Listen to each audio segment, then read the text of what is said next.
What is up, everyone? Welcome to the NoLife Tech podcast and show. How is everyone doing this evening? Oop, didn't mean to do that. So what's up, everyone? We are back. We got a ton of stuff to talk about. Going to be a fun show.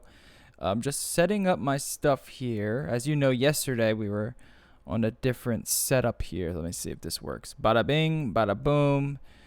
Dude, if you guys need a purchase for either someone this Christmas or you don't know what to get for yourself as a stocking stuffer, get yourself an Elgato Stream Deck if you do a lot of streaming or online content or even just like Photoshop stuff, because I have a ton of Photoshop macros. It's just super dope to have, and I love it. I use it all the time, and it's just a fun little thing. It's cheap. I think it's like $150. Pick yourself up one. They are not sponsoring us. I just really do enjoy this product. Wow. There you go. I got a soundboard going. You got a little wow kickback. I got a little air horn. You want a little boom. You know what I'm saying? I got all these little things. Got him. Got him. You know? That's cool. All right. What's up, Jerry? No, just chilling. You guys can't hear my soundboard, can you? No. I need to figure out how to do that as well. So you guys can hear the soundboard, because I think that would be fun. It would be fun, but through Zoom, that'll be kind of difficult and probably really annoying. Dude, I was thinking I'm going to make 2 apps. I'm going to become a billionaire, and then I'm going to retire at the age of 40. This is what I'm going to create. I'm going to create a fucking new video platform that is similar to FaceTime, but is similar to Zoom. So it's basically Zoom, but as easy as FaceTime. Boom, that's done. Hopefully Apple will buy it from me. I can sell it to them for $1 billion. Then I can retire. But then I'm also going to create, because there's none, I'm going to create a cheap to-do list app that actually works well. There are 0 out there. I just purchased a to-do app called Things. There's a few okay ones, but they don't quite have the polish of, they don't quite integrate your calendar into them. None of them do. Yeah. None. 0. Wunderlist, no. Todoist, honestly, the best Things. The best to-do app I've ever used is like a free and open software Linux app. What's it called? I might even get Linux just to get it. Like, it's an app that's in the Elementary OS web store. I forget the name of it at the moment. But it's kind of a ripoff of Microsoft's Agenda, but it lets you actually sync into calendars. Let me see Microsoft Agenda. I haven't checked that one out. It's okay at best. Like, what I need is not just like an easy checkmark thing. I want one where I can set up timers and it syncs to my calendar. Right. And it has tags to do or not to do things, which is a great one, and it's fluid and it's native to Mac. It works well, but it's so stripped down that it's just like, you know, stupid, and you pay so much money for it. So it's like $5 for the app on iOS, which is okay. I don't mind paying $5 for a good app. It might even be more. But then you have to pay for the Mac OS app, so it doesn't cross over. So it has 3 different apps. There's the iPhone one, the iPad one, and the Mac OS one. So I end up spending like $75 for this stupid to-do list. I'm going to create one. I'll charge you $1 a month to use it. I'll make $1 billion, and it'll give you tags. It'll allow you to sync to your calendar the right way. It'll be the good one. And that's it. And that's how I'm going to make my millions and retire early. I figured it out. Yeah, just combine them all. Yeah, and maybe even my to-do app will sync with my video app that I'm going to create. Don't know how I'm going to do that one, but I'll figure it out. I got plenty of time on my hands. Start copying Slack like everyone else. Because that's been Microsoft and Google's plan for the last half year. Is like, we got to copy Slack. Well, think about how many people use Zoom or Skype or Google Hangouts for podcasts and stuff. There's so many. I mean, a lot of the podcasts that I see, they use Skype and Google Hangouts, and those apps suck. Especially when you're trying to record them. I don't get how people use Skype. I don't get it either. It's such a mess. And it's like, it's the industry standard for the most part for a lot of people. And it's just like, how? I don't get it either. That was the first thing that we used. And I immediately was like, nope, not using this. Then we moved to Google Hangouts, which worked okay. It's just the audio was good on it, but the video was just bad. Yeah, the video's bad on it. And then Zoom has the best audio and video, but it's just not quite there. Like this just needs a little bit more. It's a little bit too CPU intensive, so it kind of slows everything down a little bit. Especially for how pricey it is too. Right. Yeah. And it's like $15 a month for a basic plan. You can get up there too. It does do a lot of good like enterprise stuff, but that's expensive. No, it's like this Zoom is definitely perfect for enterprise. Yeah. Like it has all of the features you'd absolutely need for enterprise and want. Yeah. This agenda thing looks terrible, by the way. Oh yeah, no, it's like every other one where it's just like basic list. You can put it to days. You can sync it to a calendar. There you go. Yeah. They're all trash. Yeah, stupid. But like Zoom's perfect for enterprise if you're trying to do production. It definitely has a lot of features that are lacking. Yeah, it's just none of them are specific for being recorded for a podcast or a show. So I want to create one. TriCaster, and then you cost $3,000. Yeah, there's a few. Yeah. Just make like a decent like one that's like $25 a month or something, like, and it's just aimed at content production. Yeah, there's a few like Wirecast costs a lot of money for the production suite, but that's for like broadcast. So that's if you're like if you're actually shooting a broadcast camera, you know what I mean? Right. That doesn't make sense for a webcam show, which so many people do. I mean, I watch I watch MMA fighting on YouTube, and they do a live show every day. And they call in, they have the guys call in on Skype, and it's just trash. And Google Hangouts, and it's constantly dropping. They're constantly waiting 5 minutes for them to be like, oh, I hear you. Every show does that. You know what I'm saying? Yep. So I'm going to fix it. I'll fix it. I'll get to it. So hopefully it doesn't take me too long. Use Zoom and then start an open show on Linux and just watch everyone freak out because they don't know how to use it. Yeah. Like there's one guy who I follow, like he does like weekly hangouts and he used to use Google Hangouts, but he started using Zoom for a while. Yeah. And it's so much better, but like apparently no one knows how to like configure their operating system to be able to use Zoom like audio wise, and it's just kind of fucking hilarious. Yeah. It's really not that hard. No, it's not. The only thing with Zoom is you need to sign up for it. Not everyone has it, like Skype. Like that's the nice thing about Skype. Everyone has Skype. Everyone has a Google account. So that does make sense. I would like to try to use... See, that's the problem, though, because OBS is not very good on Mac. But I would like to try to use, like, actual FaceTime. And not everyone has FaceTime, so that kind of defeats the purpose of that as well. Everyone, just get a fucking iPhone. All right. We got some... First thing I want to talk about. So we opened the show up with media, what we've been using, what we've been playing around with, what we've been watching. Got to talk about Walking Dead, dude. Rick is dead. He's gone. Is he actually dead? Yes. Wait, spoiler warning. Yes. Oh, spoiler. You've been spoiled. It doesn't matter because they were saying it in the commercials anyway, if you didn't know that. Oh. So, okay. I'm going to spoil it. If you haven't watched it, you might think Rick is dead. So keep thinking that. But the show, Rick's dead, right? The problem is he doesn't really die. So what happens is is he a zombie now? No, they kind of give him like this weird sort of like Jesus-like sort of sacrificial moment where he sacrifices himself. He sacrifices the bridge that he was building for Carl. It was a really great episode. It was a really great episode because the way it happened, like he was getting surrounded by zombies. The horse he was on kicked him off, and he landed on a spike, and it went right through his kidney.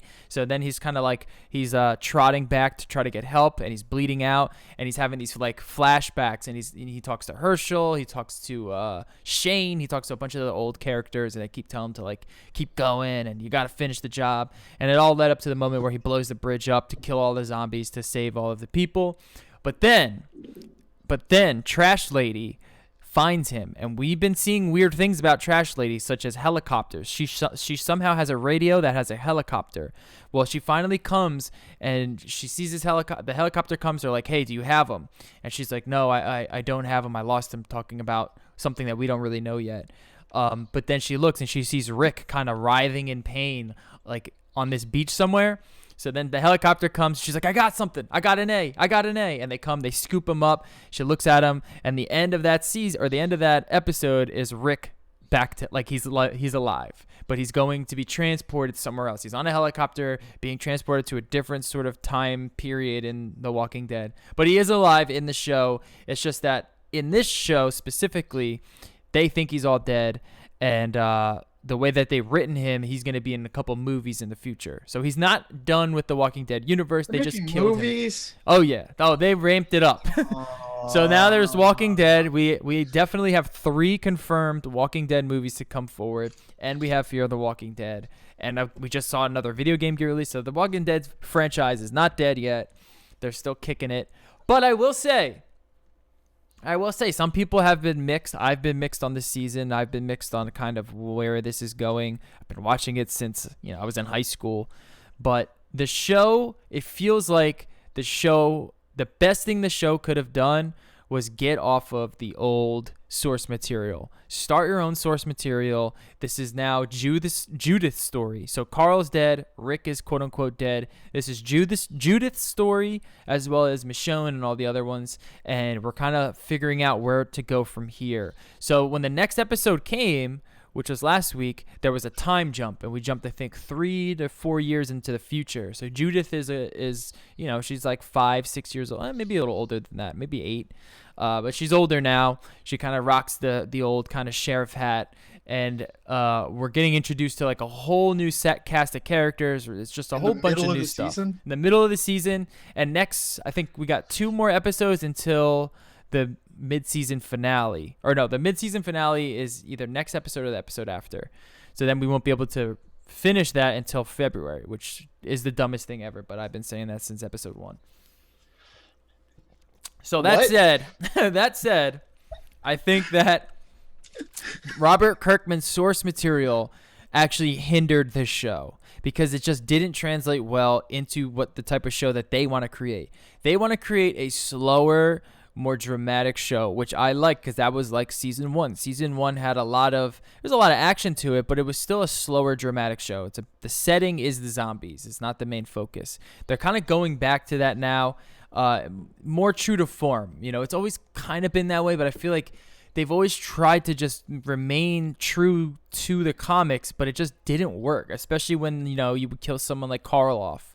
It's just just kind of didn't work. So we're getting a new story, and I'm kind of excited for it, because I do think that they can tell a good story. They've done it before, so I'm interested in that. But moving on from that, Walking Dead, that's my little Walking Dead minute on the show. Homecoming, which is by the guy who did Mr. Robot, and it's a show created from a podcast, which I haven't listened to, but my friend listened to the Homecoming podcast, said it's amazing. But this is awesome. This is a show that's on Amazon, I want to say. That's how you got to watch it, Amazon. Okay. I'd be down with that. Can I looping back really quickly? Yeah.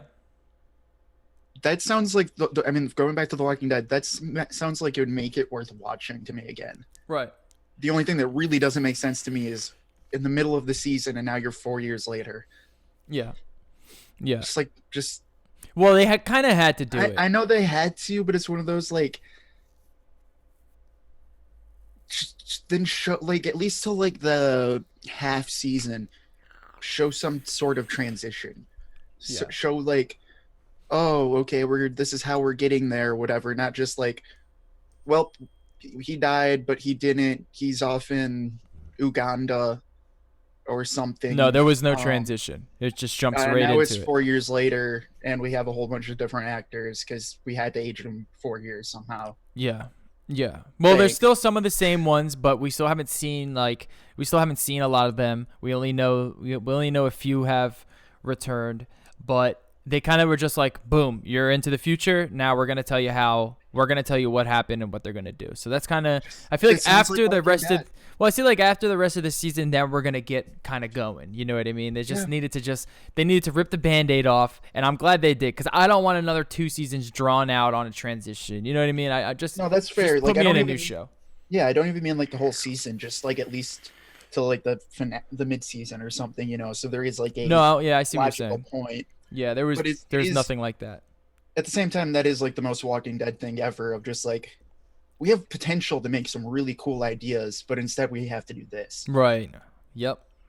But yeah, that's been the MO for the fucking whole.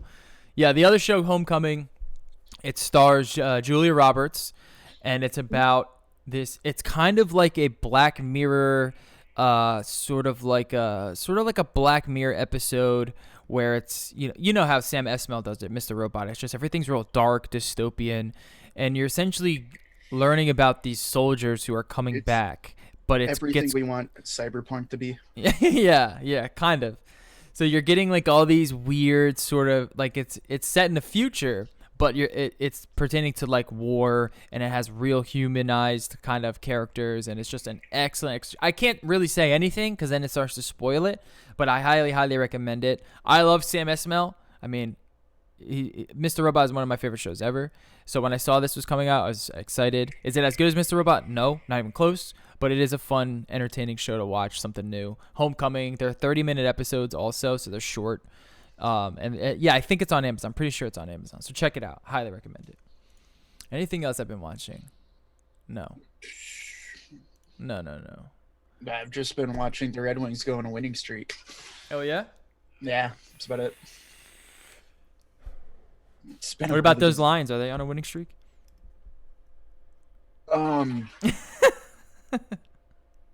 We prefer to not talk about the Lions here. All right. No, that's been a shit show. But I mean, honestly, mostly I've just been watching that, like, sports when I occasionally can, just because this last couple of weeks have been beyond busy for me. Yeah, same. Actually, as soon as we got back from Vegas, I had to go right back to work, man. I had so much stuff to do. Oh yeah, I got back in 6 a.m, worked for a bit, took a nap, worked for a bit, drove home, worked for a bit, fell asleep. Yeah, those who don't know, we went to Vegas. Worked for a bit, Me and took another nap. Me and Jerry went to Vegas. So, all right. So tell me what happened. So you went. All right. So what time was your plane supposed to leave? My plane left at 11:20. The PM. flight back home was actually great. Like, PM. It left on time. PM. 11:20 p.m. So what time did you leave the apartment? Because checkout was at 2. Yeah, I left before 2. I left probably about 1-ish. Okay. Because Kyle left. And by the way, the Airbnb said you did a good job cleaning up, so thank you for that. You're welcome. Like I wasn't completely clean, but I made sure to get all the trash out. She gave me a 5-star rating, so it works. Hey, there we go. But all right. So you left at around 1:30. Yeah, like one. And what did you do? Well, then I was like, oh yeah, I'll go to the Strip and hang out there for a bit. Go try to see how long the line for Ramsay Burger is, etc. And you were with Shindo at the time? No, he was leaving too because his plane was at 2. Oh, right. I left a little bit after my phone was done charging. Okay. And then I was just moseying around the Strip for the most part, just having a good time. Then around 5 p.m. or so, got kind of bored. Yeah, so that's like 5 hours of the Strip. It was only a couple, but it was enough. It was like, okay, I'm really. Did you Uber there or did you walk to the Strip? I Ubered. Oh, okay. No, I Ubered over there, but getting in there, it was bad because apparently it was the same day as a giant marathon. Yeah. Over the Strip. So I found out, oh yeah, no, the Strip's completely closed, which was really cool actually. Because you got to be able to like walk down the middle, and I got some cool pictures like in the middle of Las Vegas Strip, like going up and down it. That's pretty cool. That was really cool. But getting out of there, was a nightmare. Yeah, that didn't really happen. Starting at like 4:30. So you're in the middle of the Strip around 4:30, and you want to catch an Uber back to the airport, right? And then just chill at the airport until your flight. Right. Which is still, your flight is still like another 5 hours. Yeah, but at least I had my laptop. You got internet, I can play a game or something, or do some work. No, I started trying to get back at 4:30. Sat there waiting for an Uber for a half hour before realizing it's just never gonna make it. I think I had like 3 cancel on me. Because you were in the middle of the marathon. Right. The marathon hadn't started yet, but then I started like walking out and the marathon was just starting. Okay. And then I had to walk all the way down the Strip to within a mile of the airport at the back of the MGM Grand to finally be able to get an Uber for that last mile. So how far of a walk was that? It was probably like a good 3 miles or so. Oh, okay. That's not too bad. It wasn't too bad, but it was mostly just like the amount of people and like traffic and just... I mean, I started trying to get there from 4:30. I didn't make it to the airport till probably like 8:30, almost 9. Oh, man. It sounds like a fucking nightmare. Yeah. I mean, it was cool, but at the same time, it was just like, all right. Well, it's like the end of the trip. You just want to get the fuck home. You're kind of sweaty. You know what I mean? Not walk by the Bellagio or the Mandalay. Mandalay. Yeah. Yeah, don't want to be walking by the Mandalay Bay while there's 100,000 people running down the strip. That's not uncomfortable in the slightest. Yeah, that sound. When you said that, I was like, "Oh my god, it sounds actually like a fucking nightmare." Because I thought Yeah, mine was bad, but it wasn't because I left early in the morning. There was no traffic. Boom, right to the airport. There was barely anyone in there. Well, the airport was kind of packed, but like you could you could vape in the airport because it's Vegas. So that was nice. So I was just chilling for like an hour, caught my flight, whoop, went straight home. It was nice, and then I had all day Sunday to relax. yeah, no, So it was rough. It was rough for you. yeah, no, I had to. So what time did you get home? You got home Monday morning, right? Yeah, about 6. Came in. I was supposed to be in at 6:30, 6:20. Got in at like 5:40. Flight back was actually really fast. Yeah, nice. But between either sleeping on the flight back or getting there, I basically pulled my groin, which is fun. Oh, really? Yeah, Getting hurts. old, man. I know. Getting old. But yeah, no. So that was. I mean, it was a lot of fun, but it was also really painful on that last day of just like not wanting to be there. I had some little old Buddhist lady like run up to me and put bands on my arm and asked for a donation. So I gave her a couple of bucks and she just gave me a pray for peace. Yeah. Because apparently I looked so miserable that like she had like a bookmark, like a huge book of like what she's praying for, and like almost all of them are love, this like money, this and that. She just like, I see it in your eyes. You just want peace. You want to be done. Like, Yeah. That sounded like sounded like a nightmare. But at least you made it back. Not too bad. but yeah, got a lot of cool pictures out of it though, so I'm happy. It would have been better if like a bunch of us were there. Then Oh it's yeah, not too bad. But by yourself, literally all alone, and then you're just all you want to do is just kind of get somewhere that just relax and then get I just want home. to sleep in my own bed. That's Yeah. it. Yeah, I know. That's always the worst. All right, let's get into tech news. Big news here. Amazon announces their HQ2 headquarters 2, and it's going. 0.5. Where's it going, dude? Do you know? Yeah, that's it's. Is it 2.2? No. Point. No, it's like headquarters 2A and 2B. Oh, is it?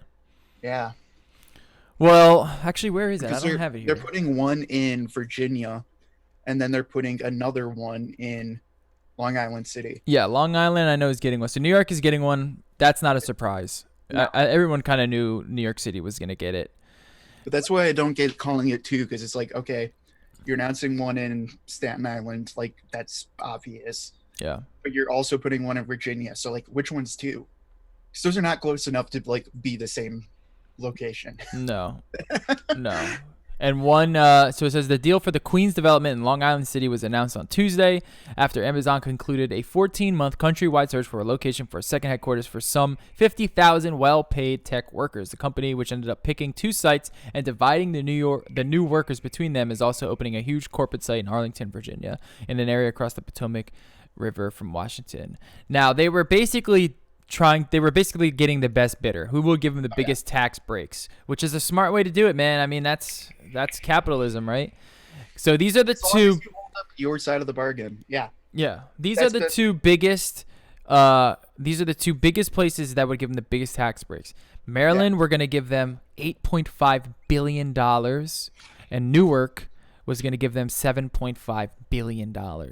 That's insane. To yeah. the most wealthy company in the world. That's crazy. Are they the most or second? Well, I think they're the most. I think on a net they make the most money in the world. I don't know if Alibaba beats them. That maybe Alibaba beats them, but I mean they make so much money. Stocks, because the battle, it was always a battle between them and Apple. Well, Apple's the most profitable. Apple's Right. definitely the most profitable. They are the trillion-dollar company. But Amazon, because they divvy up their shares in a different way, and just because of their own business model, it's not as profitable as Apple. Apple really Right. is just king of profits. But Amazon's the king of selling everything at low margins, but they sell. yeah, and I mean, So if you try to buy an Amazon stock, it's gonna cost you $1,500 maybe. Yeah, $15.99. Where Apple stock is what, couple hundred. Let's see what Apple's stock is. Apple stock is at 186. So you could just see the difference there. The Amazon stock's so expensive because there's just so many. It's just a different type of business plan that they have. But it is crazy that they were able to lock down some places. They were gonna try to get to Philly. At first, I was like, dude, that'd be awesome if Amazon came to Philly. But then, hearing about all the horror stories from Seattle, it just seemed like maybe it's a good idea that they didn't come here. They basically just outprice everyone. It drives prices way up, and just like it's just the worst type of gentrification. What if Amazon goes out of business? Something happens, right? Then the whole city fucking shuts down. Well, is it the worst though? Because this is what I'm going to say is that's what I was saying earlier is if they hold up their end of the bargain, that is the good side of capitalism. Like if they actually bring those jobs and like supply, etc., then that's good. What's going on in Wisconsin right now, on the other hand, is like the exact opposite. I don't know if you heard about that whole Foxconn deal that's been going on. Oh, right. Oh, yeah, I wanted to talk about that.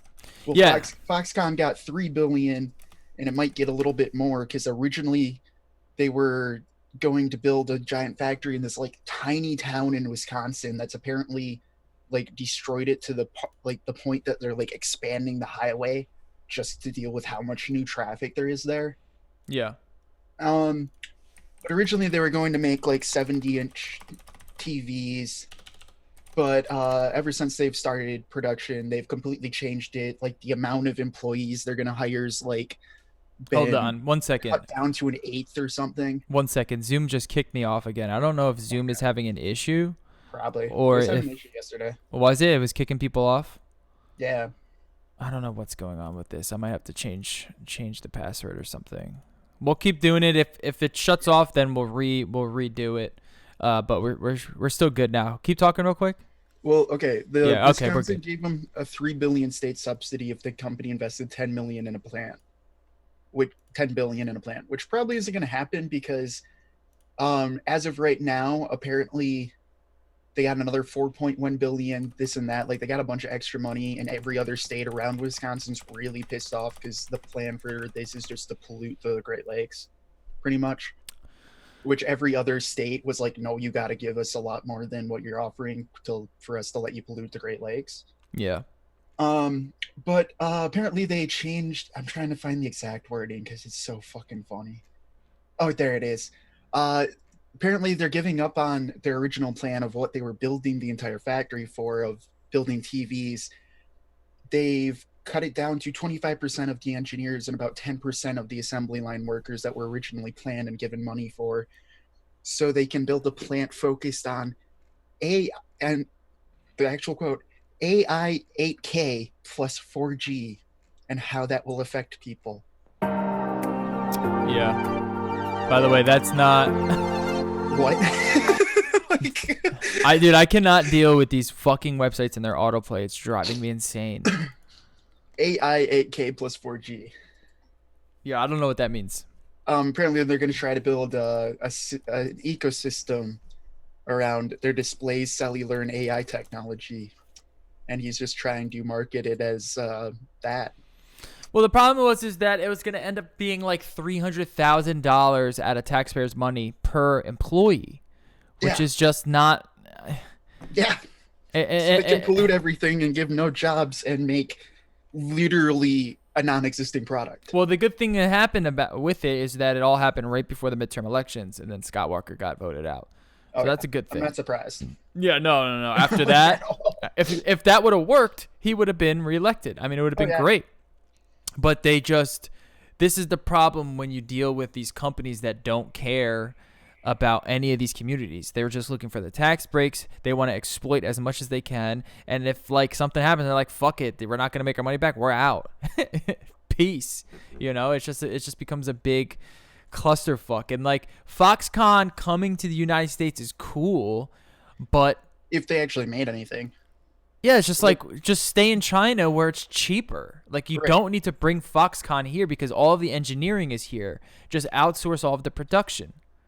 Well, no, that's half of the issue. That's why Apple can't bring people over, is most of the engineering's there. Oh, in China? Yeah.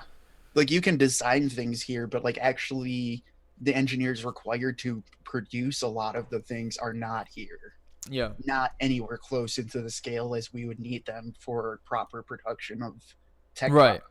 Right. Yeah. So like any sort of production is just gonna be over there, you Yeah. know.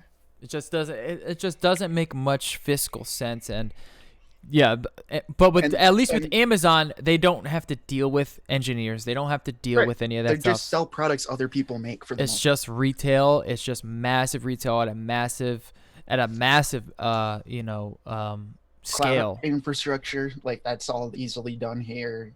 Like that everything that Amazon's doing, they have a feasible product behind it that isn't a AI 8K plus 5G. Yeah, Still can't get over that. that's odd.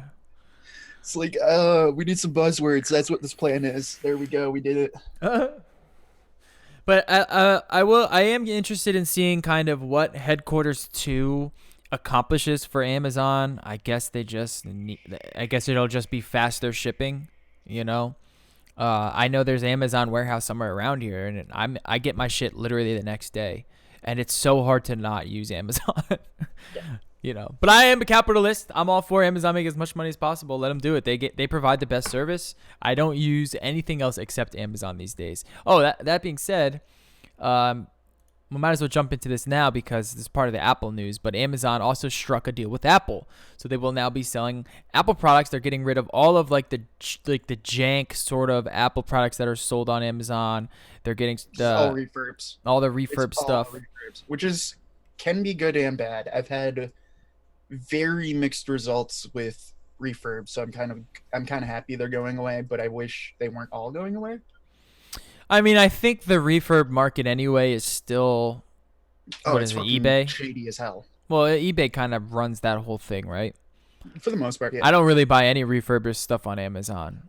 I've had a couple of luck with just a couple of things from them, but it's mostly from like two different sellers that I trust. And like it's been like, oh yeah, here's a refurbished product. It's never broken on me. It's the exact brand new. Well, a lot of it too is just like I'll buy like an open box thing if it's that much cheaper. Yeah. But most of the time, I don't know. I kind of get sketched out. I'll never forget my one friend bought an Xbox, the first original Xbox back in the day on eBay, and it came and he plugged it in and it didn't turn on. He was like, "What's going on?" And he kind of picked up and shook it and it just felt weird. So we opened it up and there was bricks inside the Xbox. And it was that day I was like, "Oh, never buying anything from eBay." Yeah, no, I wouldn't buy like And an that was when there was like expensive no I wouldn't buy seller an ex- protection. right. That was I way wouldn't buy back an in the day. expensive product like that. No way. I don't know I if you would, remember, but that was like the only way to get an Xbox early. You had to oh get it yeah, on because you'd eBay. go and buy them all and sell them. Yeah, they were all sold out. Just scalp them, dude. And you could play like Halo, and that was it. It was like one game. But those were the so Amazon has signed a deal to expand the selection of Apple products on its sites worldwide. The world's largest e-commerce company said Friday it'll soon start selling more Apple products directly and have access to Apple's latest devices, including the iPad Pro, XR, XS, and Apple Watch Series 4, as well as Apple's lineup of Beats headphones. The Amazon Apple deal encompasses the US, UK, France, Germany, Italian, Spain, Japan, and Indian markets, with new products hitting Amazon sites in the coming weeks. Only Apple authorized resellers will now be allowed to sell Apple and Beats products on Amazon's marketplace, which is the big thing there. It allows Apple to just close out another section of third-party sales, and it's a smart move for Apple, a smart move for Amazon. I mean, who's gonna buy through Apple, Apple's website now when you can get it to you next day if it's available, unless you have an Apple store right next to you. I was gonna say it really depends on where you're living. Even then, I would. Yeah. Well, because I mean, Amazon is. I shipped a product once from Amazon and it came that night. That's how fast Amazon no, is. if you're in a city near a supplier, it will be that fast. It's but not crazy. everyone's in that No, close of a range, so it's gonna be 2 days no matter what. It's a question of, do you trust Apple more or do you trust Amazon more? And if Yeah. I'm buying a product from Apple, there's times I would probably trust Apple a little bit more. Yeah. Yeah. But at the same time, most things, yeah, just buy from Amazon. Yep. I wish Amazon sold everything. To be Well, honest. that's the thing that's going to be really nice about it is now you can buy your phone and your your new charger, your new case, Yeah. everything like that, all in the same order. It's all going to get there at the same time. Yeah, And it's exactly. all going to be cheaper than you're going to get it from Apple. Yeah, and if you have Prime, free shipping, baby. Free 2-day shipping. I gladly pay my Amazon Prime membership. That and what was the other membership we were talking about? Like, just like, I don't regret it at all. Oh, the Adobe membership. Expensive memberships, don't regret it. I use them just as much as I use my gym membership. All right. Let's talk about the Intel 9980XE. Gonna play a little video here from Gamers Nexus, so you can kind of watch that in the background. What do you think of this bad boy? I think it's. I'm not even entirely sure, dude. To be honest, like it's awesome, but everything of this product launch has been like, it's insane. But like, my God, the price. Yeah, it kind of is expected, right? It These are is, always kind of expensive, I think, right? but like the norm. Or I was thinking of the normal i9 too, like the new i9 that's basically i7 8 core, but with hyper threading. Mm. Like that thing, like yeah, it's an insane, awesome, fast processor that's like 10% faster than AMD, except it's releasing at a price of like $520, and it just actually finally came out. It's supposed to be selling for 520. Everywhere has it listed for like $900, Wow, that's and crazy. you're like, oh, okay, so it's 10% faster than a $200 AMD processor. Yeah, that's crazy. What, the Yeah. Threadripper? Is that faster than Threadripper or the Ryzen? Depends on your applications. Well, what is it generally faster than? It is faster than Ryzen. Like, and it's still more for gaming, etc. But like gaming and streaming. So like, I probably think it could go toe to toe with like Well, is it a Ryzen first gen Ryzen or competitor? first gen Threadripper. Yeah, that's still a Ryzen competitor. Yeah, this is more of the Threadripper Yeah, this is the competitor. Threadripper. And like, Which, no, this is insane. but it's, the recommended customer price is almost $2,000 on this chip. Yeah. And you're getting 18 cores, 36 threads. You're getting it at 3 gigahertz. You're getting it at a turbo 4.4, which is nuts. No, this thing's a beast, but I wouldn't tell anyone to go buy one at the moment, and that's mostly because Threadripper 2 is coming out, Yeah. and Well, like really, also, really pit those head to head of what your use case is. yeah, and a lot of people, they like what Steve was talking about is like, this doesn't really overclock really well, but if you just put it in there, I've stopped really overclocking my chips. This one's overclocked, but this is an old Skylake chip. This one, you can kind of just go just a little bit more, get it up to like 4.6, and I'm good. I don't need to go balls to the wall with it. I don't want to suck that much power out of my wall anyway. So something like this, if I were to get it, I'm probably just gonna go stock. If you're getting an 18 core, chip, you're not really relying on those single core performance scores. You're not relying on that 5 gigahertz speed. Otherwise, you would just get a lower core chip, So Yeah. it kind of makes sense to not want to really overclock this thing. No, I wouldn't overclock any server type architecture chip or like, high end production chip. Yeah. There's no point. I Yeah. mean, there is a point, but like, No, there really you're isn't, though. losing stability at that point, and like, And that's what you're you pay spending for. that much money. You want a stable platform. Yeah, that's entirely half the reason why you have this. Right, you're buying the X series chips for stability. I mean, it's one level behind the Xeon. So Yeah. that's kind of what you would do it for. So to kind of hurt the stability, hurt the longevity, just doesn't make much sense. Which is why I was kind of confused on his video. But I guess he's gotta do that. He's got to look at it at all angles. And as a stock sort of just 18 core chip, seems to be doing really well. It's pulling 165 watts from the board. 4 max memory channels, DDR4, 2666. Let's see what else we got here. 44 max PCI Express lanes, which is nice. It's got a T junction of 84 degrees Celsius. 44. Yeah. Oh. I mean, okay, and then that goes back. Do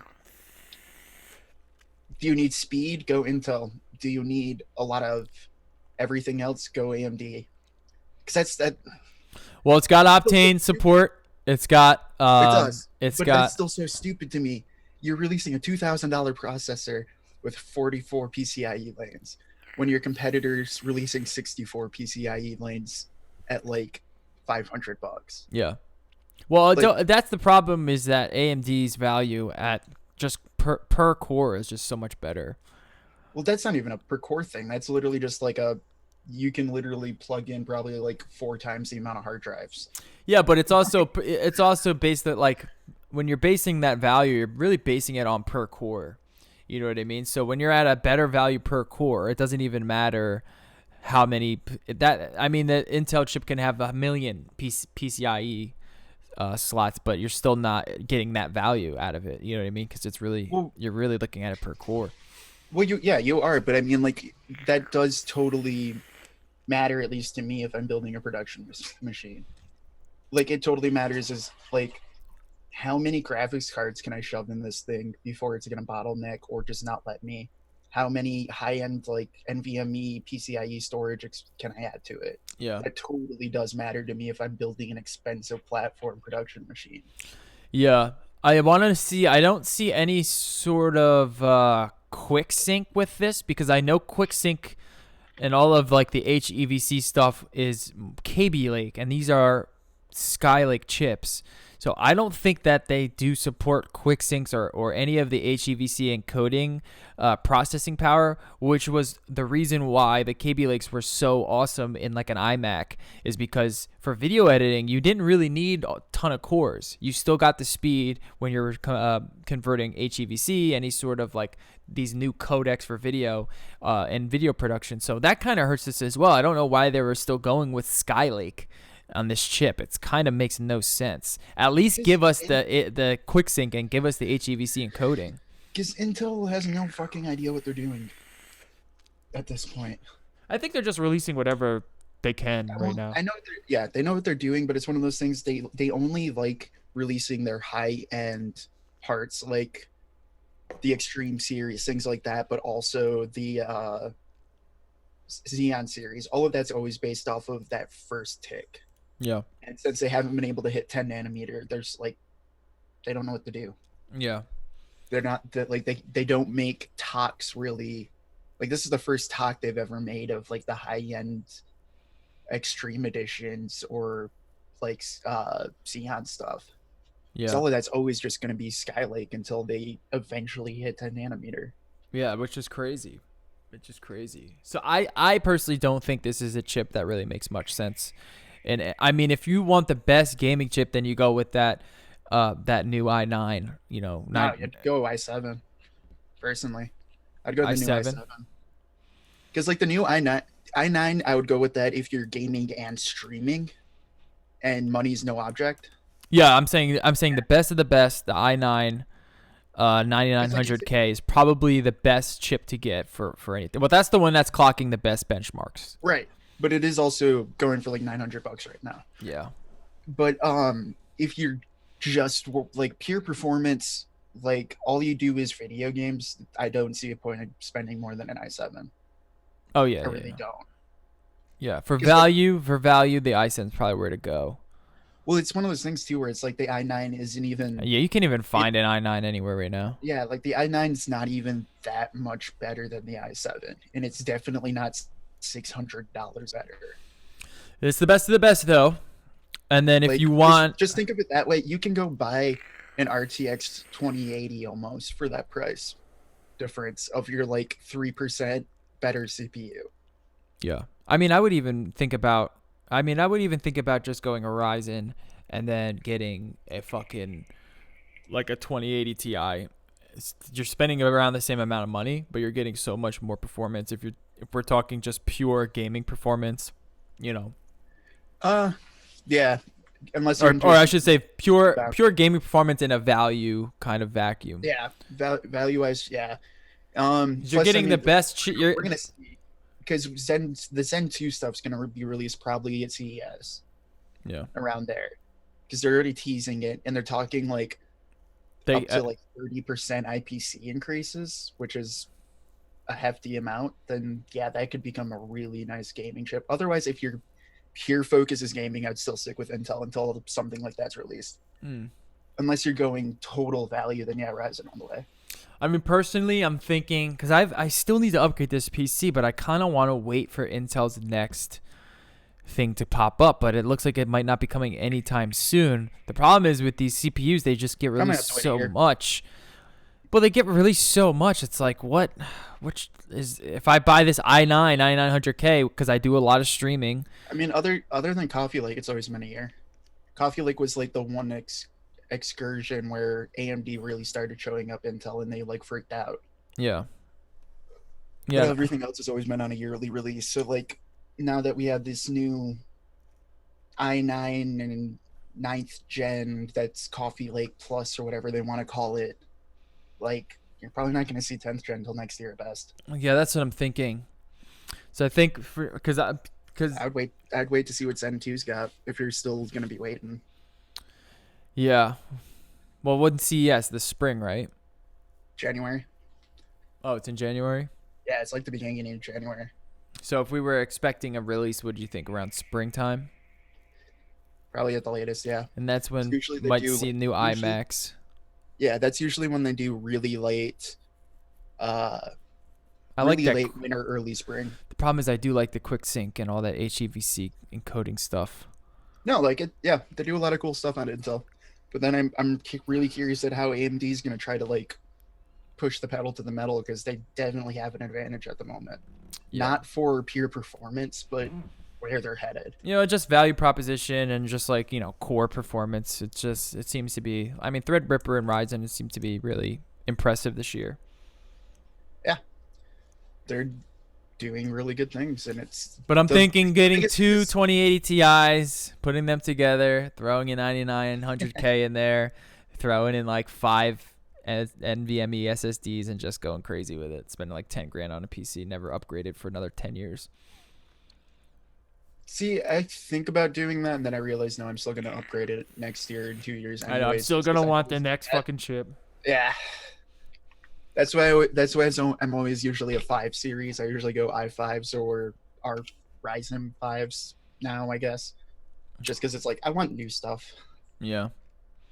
I'm going to buy the chip that makes me upgrade every 2 years. That's the problem, though, too. It's like if I wanted to upgrade my CPU next year, I'd probably have to get a whole new fucking chipset, which sucks. I hate that. I hate that so much. Otherwise, I just swap the CPU like I do my graphics cards. I have no problem upgrading graphics cards. They just pop right in there. But with your CPU, you got to upgrade fucking everything. It's so annoying. But you do it with AMD. True. Very true. At least till 2020. But I would have to redo my whole thing anyway if I went to AMD. You're gonna have to Fuck. you're gonna have to do it no matter what. Basically. Yeah, I'm on what board is this? 170 or something. I forget what chip. I'm on the LG A1191 or some shit like that. You're probably on a Z170. Yeah, Z170. Yeah, Z170. So which is a good chipset. It's a good chipset. It's still. Oh, it's great. I mean, it still beats everything that I throw at it. It works perfectly fine. I just also get wanting new stuff. I'm just noticing that like my MacBook with Final Cut outperforms this PC with Premiere almost by like five times. Like it's so much faster. And Well, it's so we dumb. can talk about those. Yeah. Did you see that news today? No, wait. What are you talking about? Your Vega. Oh no, I didn't see that. Or are they released? I think they just came out today, or at least I saw blurbs about it. No, they didn't. It got released already? All right, so we were talking about it when Apple came out with the iPad Pro. We saw that they were going to be releasing MacBook Pros with Vegas. And right here, out of The Verge, November 14th, the new Pro Vega 20 and Pro Vega 16 configurations are now live. As promised, Apple has updated its MacBook Pro configurations with new options for AMD Pro Vega graphics cards, specifically the all-new Pro Vega 16 and Pro Vega 20. So these are the Vega mobile. This is like how NVIDIA does the what is it called, like GTX M series or like their what does NVIDIA do? I forget what they call it. Their M series. Or no, Max Q, right? This is kind of like how they do the Max Q line. where it's a slim sort of underclocked version of the desktop card. Well, I mean, that's how mobile's always done it. Yeah, well, what was the difference between the M series This is cards and then the Max Q cards? Max Q are even smaller and more energy efficient.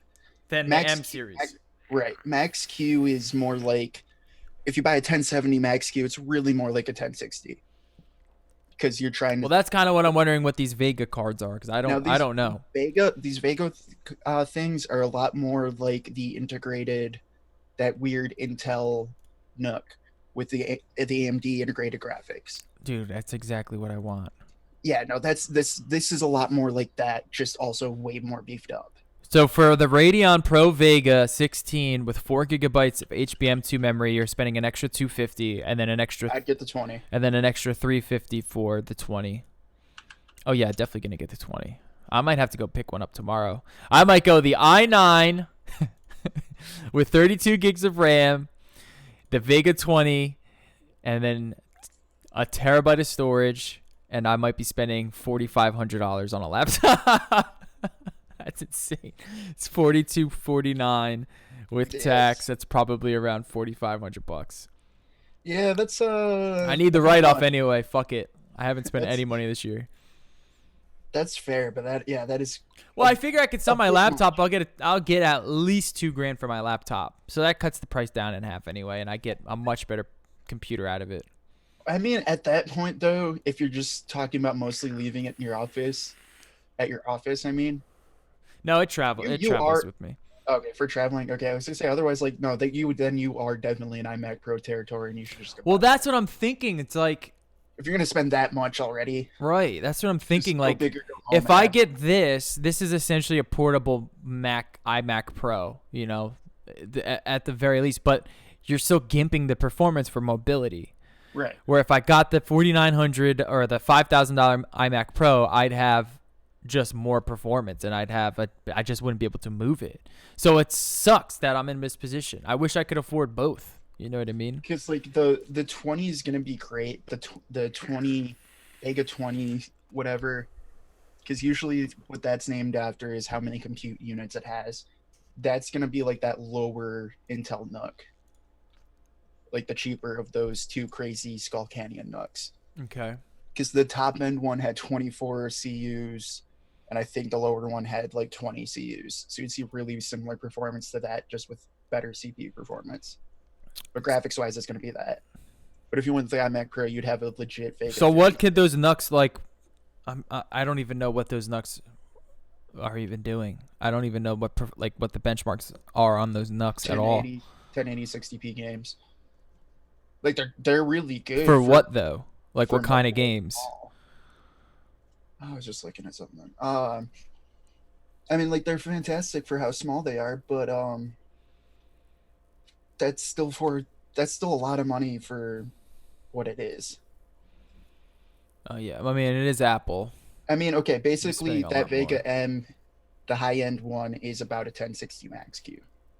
So these are better than the Vega M's. No, that is the Vega M, and that's a slightly worse Vega M. The Pro Vegas are slightly worse than the Vega M, you're saying? I would assume they're probably pretty similar. All right, we need to figure this out. The thing for gaming performance, that's the hard part, is we're trying to talk about. I'm just looking at pure graphical performance. Yeah, that's going to be a difference, because usually when AMD signifies Pro, they mean more like their Instinct line, or like you're trying to think of CAD work, rendering. So they're saying this will be 60% more than the Radeon 560X, which is in my laptop now. Yeah, I can see that. So like 60 more, so it'd be like a 570, which is be about too 1060. Bad. Which isn't too bad. That's kind of like it's not too bad, but it's like, or you can go get a Vega 56. Yeah, which is in the iMacs. Right. Which is. But that's also a desktop. Right. Level. No, like it's the Vega 56 is like twice that, at least. I need to see these thermals as well, man. Yeah. So it is a lot to ask based off that price, but it is a sick laptop. But at Yeah, I that mean, point, it's like a mobile workstation that's actually thin and light. That's yeah, insane. no, it's awesome. But at that point, I'd just ask how much are you going to really use it on the move? Not too much. Because I mean, like, you didn't even bring your laptop to Vegas. You know what I mean? Right. So like, Yeah. how often are you really going to travel with it, or Yeah. are you mostly leaving it at your office? Well, the way I use it is like I use it at the office and I use it at home. You know what I mean? Yeah, Anytime I need to do work at home or I do it at the office, I usually do it on my laptop. I don't really like pop it out when I'm, you know, especially now with the iPad Pro. There's just no reason. There's really right. no reason to. That's why the iMac Pro. I've been thinking about getting that, or even the 5K iMac. But I'm gonna have to wait to see what the new 5K iMacs are, because you can Yeah, assume if they're putting, because the 5K iMac had Radeon like 560s in them, but the desktop versions, so maybe that they're putting these new Vega chips into the fucking new iMacs. I don't know. It's gonna be annoying. yeah. This is one of those. It's one of those questions I think you should really ask yourself. Just because, like, if you need that power on the go, yeah, buy it instantly. It's really expensive, possibly a little overpriced, but like, it's going to be a beast of a laptop. But you're getting at such a price point there that I would question how often are you going to use it as a laptop, Yeah. and versus how often are you just going to take it somewhere and put it in a dock. Yeah. And that's another thing too. I would absolutely get an iMac Mini or a Mac Mini if it had a GPU in it. Yeah, If it had something like this in it, I would yeah. get that immediately. No, that's what I was hoping for. I I would know. get that immediately. But they Like, make you want to fucking have to go get the external GPUs, and I don't want to get an external GPU. no, So then I think, okay, well, why don't I just get an external GPU and just keep using this laptop? It's just so annoying. or you can do that too. Or why doesn't just Windows create a better OS? How about that? And then I could stay on PC. Then I'd happily build a fucking PC. God damn it. We never get what we want, huh? That's the end of the story there. Now just go burn everything, convert to Linux. It's the way of the future. Well, what I think I'm going to do, we'll cover all of the benchmarks out of this and see exactly what the performance is compared to everything, really. And Just cross your fingers and hope we actually do get a Mac Pro at some point. can you believe that people just bought a new MacBook Pro in August with the fucking 560s in them, or the 560Xs in them, and then this gets released for Yeah. only an extra $200 for 60% more performance? That's insane. I would be so fucking pissed. I'd be so pissed. I would or wouldn't, depending on what I use it for. I mean, Yeah. I'd be pissed, dude. I'd be fucking livid. If you bought an i9, you spent around $4,000 on an i9 top of the line version, but you had that gimped card, If you and went then all- only yeah, if for you went all $200 out, more. yeah. Only for $200 more, you could have had 60% more graphical performance. And this is a video edit. I mean, most Yeah, people no, get if these you for went video all out editing. for video editing, yes, I would be pissed. If you just bought like the normal kind of edition for coding to try to last as long as possible, no. If you're using CPU bound stuff over GPU stuff, I wouldn't give a shit. Yeah. Yeah, I don't think the 13-inch has the new chips in them either. Because The 13 has the new one's just not the Vega, I don't think, and not i9s. No, there's no graphics options for the 13s. It's all Intel Iris. Yep. Which is a shame because I use Kate's 13-inch a lot, man. That's such an awesome form factor. No, 13's best size. That's what converted me to the Surface laptop, running other things on it sometimes. It's just Yeah. like it's the perfect size. All right. Some more stuff coming here. Shinola, which makes awesome, beautiful work. I mean, they do a lot of weird stuff, but they've been getting into the audio game, and from what I've heard, they've been releasing really great stuff. They just dropped some new Bluetooth earphones, and they look excellent. And I'm gonna show you exactly the Shinola lineup because they make these awesome bookshelf speakers. They're expensive. You're really paying for the Shinola signature sound, which they sort of developed over the years, and it's become more of a pristine, clean sound, which is awesome. And They looks. Yeah, they look amazing too. Yeah. You're definitely buying the looks, the whole. They're like an Apple product. They're like the Apple of the audiophile world right now because they've only just been getting into it the past few years.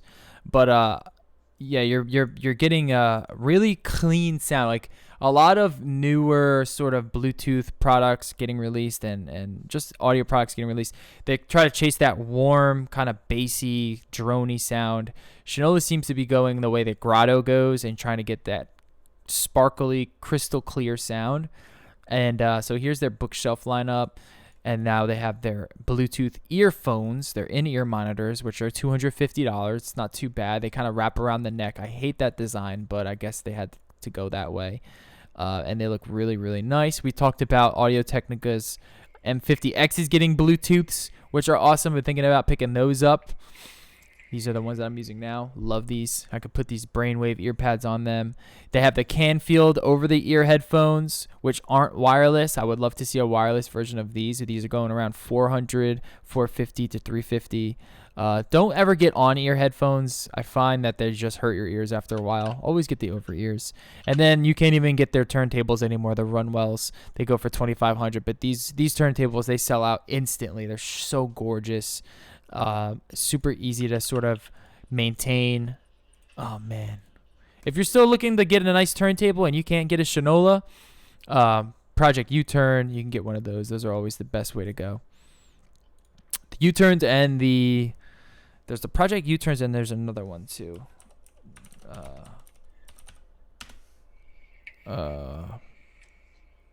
Project U-Turn. Oh no, this is not. What is that? I want to say they're called Vegas, or Vegas or something. RX Vegas. That can't be the name of them. Oh, the Rigas. That's what they are. The Rigas. Riga turntables. So either get a Project U-Turn turntable or a Riga turntable. If you're looking for nice audiophile quality turntables where you're going to run passive speakers to them, you're going to run them through a good amplifier system, you want to get into the audiophile world, these are the best way to start. Very expensive. That's not outrageous, but they are, audiophile game is just insane. So if you're looking for any sort of value, the audiophile game is not for you.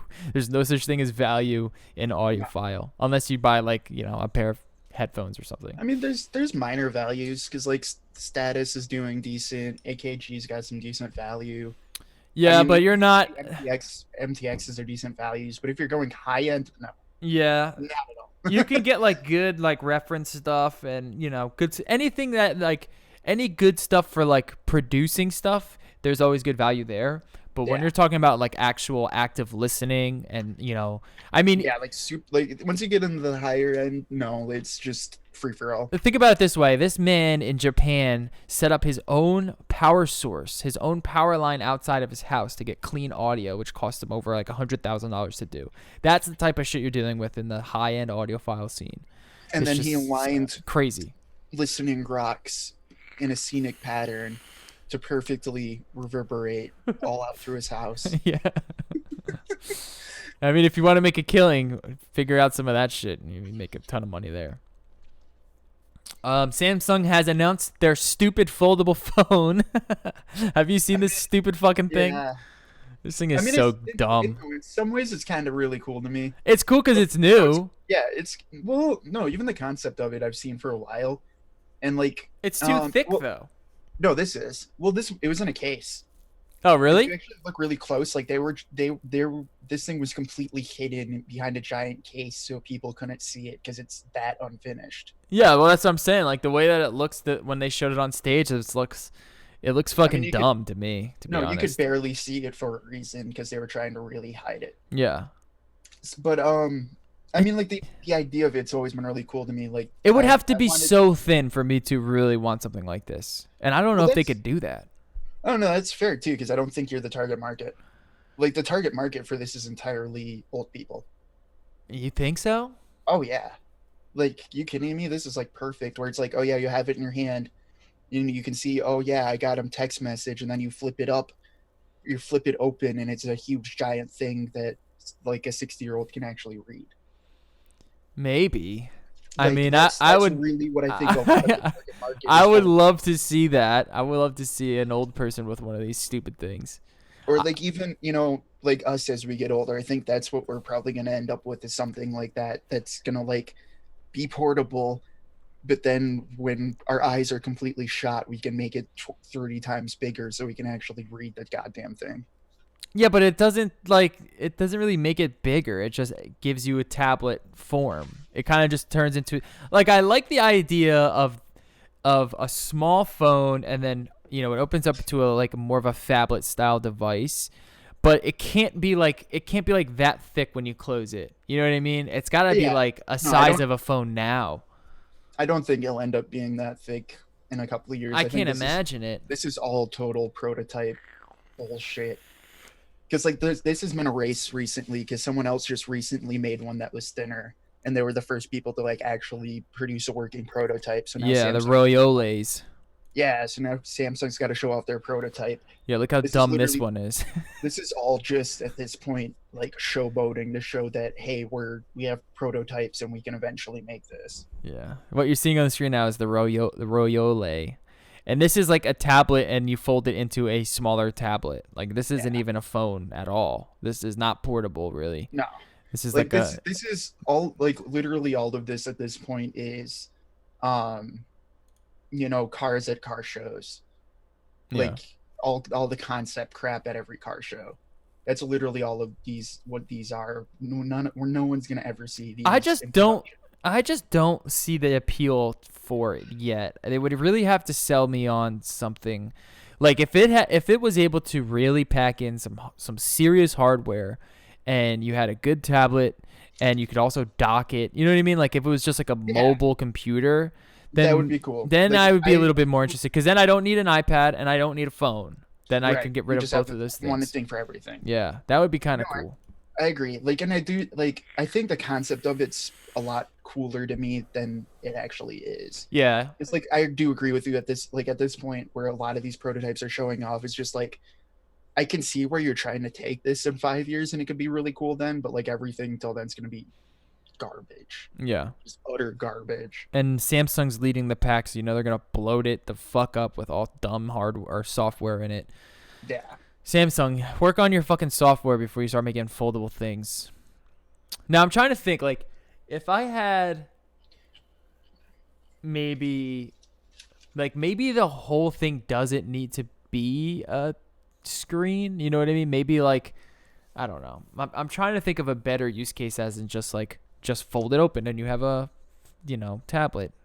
That's kind of cool, but but what's wrong to with me, it just could a also tablet? You know what I mean? I just don't understand what's wrong with just a tablet. portability eventually, I think. But the something that could be cool to me is, if you open it up, it's like a little mini laptop for typing. Like, say you're at an event and you need to like just have something really small and discreet, taking quick notes. If like in that bend, the bottom half just turned into a keyboard and the top half was just like a small text box. Yeah. I No, that's think what I'm like saying. something That's like why I that, think it would need just to like be. that could be cool. That's why I think it would need to be so much smaller for it to be Yeah. enticing. Because the size it's at now, I'm just like, I just use it. You're still gonna need a bag, Oh yeah, no, So then like I'm still this, gonna like, toss in just an iPad and it'll be way better. I don't think, but we're still at least a year off at best of any of these even being finished products, and I still think we're a couple of years of them even being good products. Yeah.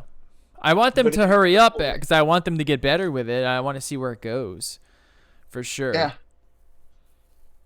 But like I said, this is cool because for phones, like we haven't had any real innovation since the iPhone 4, when fucking 4G came out. So this is cool to see. Like might be the next step of the phone, foldable phones. But you got to make that thing way. It needs to be this thin when it's closed, or else there's no reason to put it in your pocket. right. Then you're just gonna use a tablet, which will be a difficult feat. But Samsung, you got a lot of money. And I mean, of course, Samsung says, underneath the giant case, it's actually stunning. So believe Samsung however much you will, I guess. Like, Have you seen these Dolby Dimensions that got released? nah. So Dolby has finally released their first consumer headphone. They're called the Dolby Dimensions. They are a Bluetooth headphone, and they are not for mobile. They're not for travel. They're for your home use. So when you're watching TV, you're watching a movie, you're on your computer, you're at home, you're in the office. They are meant to basically give you the Dolby HDR surround sound audio experience in a headphone. And For $600. for $600, they're very, very expensive. They charge in a really stupid way. But I do like how Dolby is kind of branching out, getting into the headphone game. And But at the same time, I do like the idea of the headphones themselves also. yeah, no, like if this was able to have the sound qualities and power of being in a movie theater, yeah, no, totally buy it. Yeah. You know what I mean? One Like of the that's selling features. Dolby's selling point is like, no, we did every theater in America or Right. like half of the world. You know what I mean? Yeah. Forever. Like if you could somehow can that into just booming sound in your ears, that it's like cool, you can replicate a movie theater experience in your own home finally, like truly do that, that would be awesome. The problem is that's not what these are for. Oh yeah, no, These are basically that's what I want out of Dolby. yeah. This is basically their selling point is their new live mix noise canceling feature, which basically has microphones in the ear cups and they kind of bring in sound to hear it. That's basically the selling point here. This for some reason they didn't want to take that route of giving you that booming, overwhelming Dolby surround sound audio experience in your head. I'm sure they sound great. You know, you are getting the Atmos sort of mimicking the mimicked Right. Atmos sound, but And I mean, it's that's it not will their still be selling quite point. expansive, right? Like the soundstage will still be pretty good, So you're but getting like you're getting a $350 Bluetooth headphone experience for double the price because it has live mix and it's a Dolby product. pretty much. But they But have to if start they keep, somewhere. To be honest, you got I to was gonna start say, yeah, somewhere. no, but if they keep doing something with that, that could be cool. Oh, they also have a feature where if you're using their app and you're listening to your content maybe on your computer or on your phone, the audio will constantly come at you from where the phone is. So you can turn your head and it'll sound like it's still coming straight at you, which I don't know in practical use how that would work. But I think that's kind of cool too, that they're kind of playing around with AI and playing around with soundscapes to give you that experience. But overall, you kind of still, when you put headphones on, you want to be enveloped by your sound. If you're not doing any sort of production, you kind of want it to envelop your face. You don't want it to just come at you from one angle, which is kind of odd. But yeah, that's Dolby's first consumer electronic product, which is kind of interesting. Hopefully, we see more. Hopefully, doesn't end here. Hope they sell well. All right, let's talk about the iPad Pro that I got. I got the iPad Pro, guys. I bought one. I told you guys I was getting one as soon as they went on sale. Here it is, and it's let me do this. Here it is in its folded up state. I have the folio as well as the new pencil. And Keyboard's trash. yeah, it's not very good. And there it is. There it is, all flopped out. Bada bing. Nice little bright screen here. And I can confirm it is that nice. Yeah, it's a gorgeous piece of technology. It's awesome. Awesome little travel companion piece. It's thin. It's lighter than the last one. Well, at least it feels that way. And because It's lighter. it is. No, it does feel lighter, at least to me. Yeah. Yeah. When it's in this thing, it's not. It's heavy as fuck, which is the problem. The problem that I have with this right now is this keyboard thing. So I can't wait to get like an aftermarket one that's better. The pencil is great though. The fucking pencil is way better. I told you, dude, never buy those stupid folio keyboard bullshits. They all suck. Yeah, the problem is there's none out right now. I have to wait for Bridge to release one or Logitech. Pretty much. But I mean, in terms of using it as an iPad, I mean, it's just the best they've ever made. There's just no question about it. But like everyone's saying, it's still not a laptop replacement.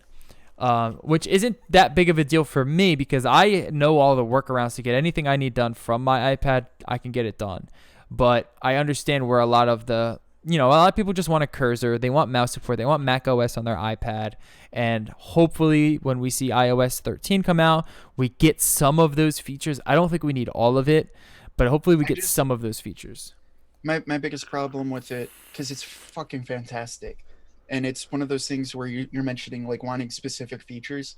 Like, yeah, I really do want a mouse and things like that. My biggest problem with it is, okay, it's now an iPad Pro. It's a beast of a machine. It feels great. It's awesome. You can't code a fucking app natively on the platform. No. Nope. You still need a What the computer. fuck? Like, You can't do it. You can't really do anything on it. like that's what completely kills it for me. Of like the idea of like, You have to find these weird hacks around things, yeah, which like what I need to get done, which is content creation. That's what it's meant for. It's really not meant for anything else. It's for content creation, typing, browsing the web, casual shit like that. And that's really it. If you're getting an iPad for literally anything else, unless there's a specific app for you, you're just going to have to either use your laptop or wait for a new version to come out, because that's kind of been the plague of the iPad forever. So it's kind of like in this weird niche position still, which I know that because of this new design and because of how they marketed it on the keynote, they are kind of leading up towards more of a connected Mac sort of experience, which I think is going to be cool. They ran What's a Computer ads for like 3 years, it feels like now. And now they finally, like, this is that product that literally they can really ask that question. Yeah. And they can really challenge that question. Yeah. Just add a little bit more.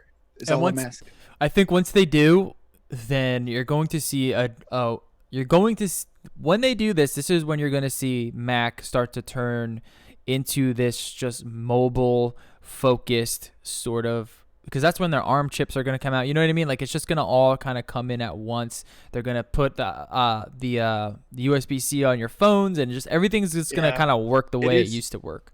And it is still going to take some time, because like that's some concepts I've heard of, like the Mac Pro, that are interesting. Like the idea of the Mac Pro, how they're like talking modular.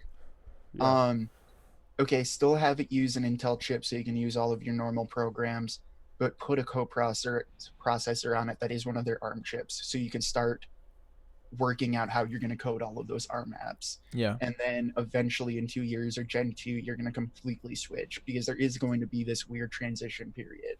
Yeah. And they kind of were touching on that with Marzipan, when they were talking about Marzipan in the spring keynote, which a lot of people got excited for, because they were saying like, look, this is going to take a little bit of time for developers to kind of switch over. Oh, yeah. So what we're going to do is chop up our A12 chips. We're going to put half of that chip next to your Intel chips. That way you can kind of give that seamless integration between ARM and Mac OS. And that's just how it's going to have to be until we can finally have a full coexisting processor that works on both platforms. And you're going to have to do that, because when it comes down to it, at the machine code level, they're just vastly different. Yeah.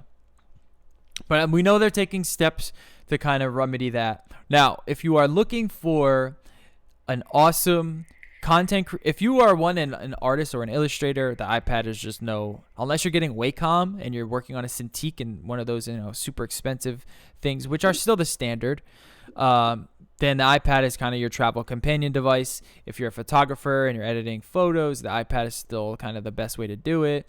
If you are a video editor, unfortunately, you're still stuck on a Mac. But you can now use, at least with Premiere Rush, you can use your iPad to kind of get things started. The problem, they need to fix this almost tomorrow, is they need to add external hard drive support, because that would really open up a lot of stuff on iOS. Yeah. That would really allow people to kind of get into things and finally have a more of a coexisting experience, because they can do it. They just don't code it that way. There's apps out there that kind of have weird workarounds that aren't quite there yet, but it can be done. So hopefully, you gotta that, and then you come back to basically the end all be all of a lot of my problems with Apple at the moment. No, you're stupid. Yeah. Like you have to remember that is how they expect their customers to be. You are not smart enough to realize you can hook up a hard drive to it, so it's not going to be enabled for security reasons.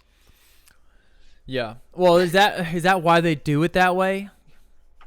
I mean, Probably. I would want to assume they just think that it's just not meant for a touch device. You know, that's kind of why iOS exists. It's just they don't want to make it so it's like you know, what's an example of this?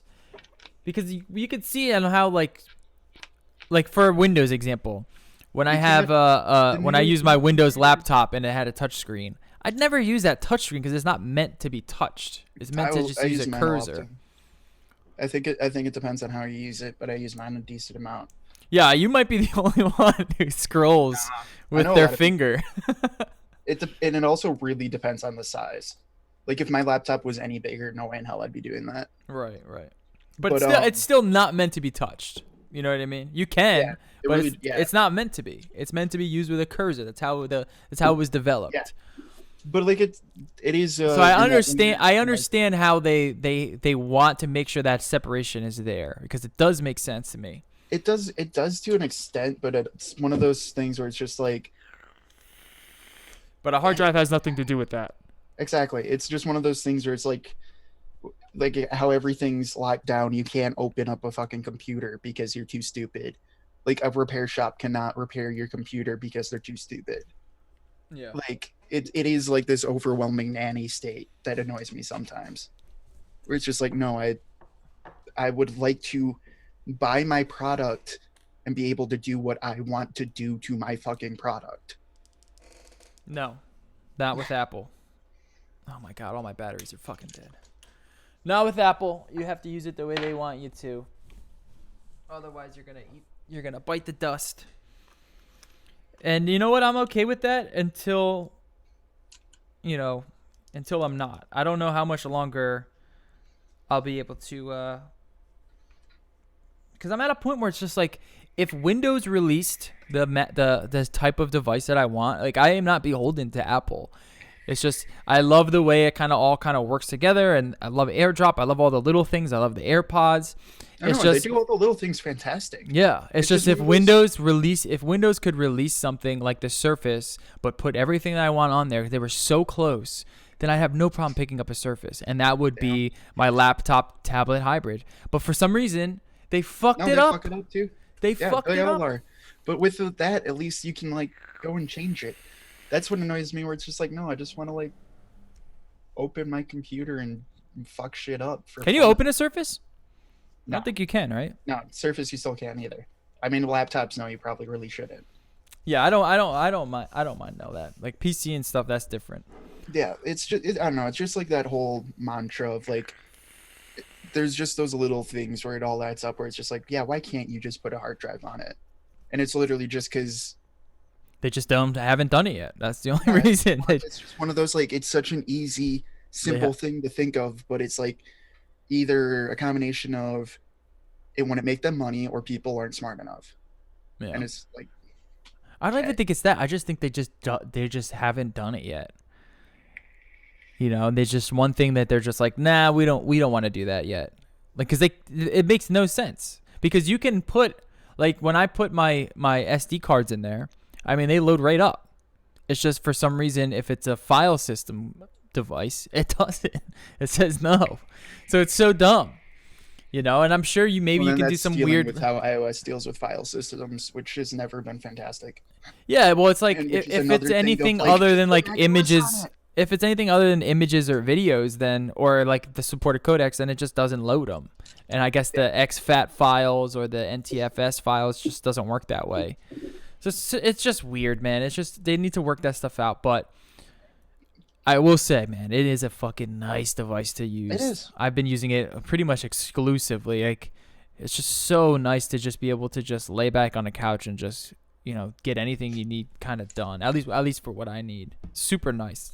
Expensive, very expensive, but that's Apple. You don't buy Apple because it's a value. And then speaking of Bridge, they did announce that they're going to be making their keyboard covers for it. Now, I was looking at reviews and I saw that they tweeted this out, and it seems to be there was a lot of QC issues with their last one, and people were like, a lot of people in Twitter and a lot of people in the comments were like, yeah, but are we going to actually get one that works properly, or is the QC going to be any good this time? So I guess that was a huge issue before. Interesting. A lot of people were just like, I'll never buy another product from you again. So I didn't realize it was like that, because these things do look really nice. I am kind I of guess curious on how they kind of slot in there as well. It seems a Yeah, little bit sketchy, but I know it is a very tight fit because I've used them before. I always had good things with them, so I would guess I would look them. I would look up more other review sites, like actual review sites, I guess, and things like that, or like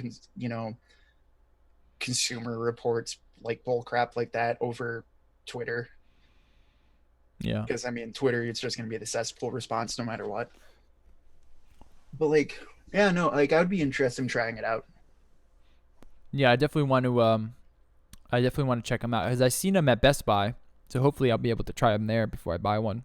Oh yeah, no, they're not bad. And they look really They're not nice. great. They're nothing like super amazing, but they're not bad at all.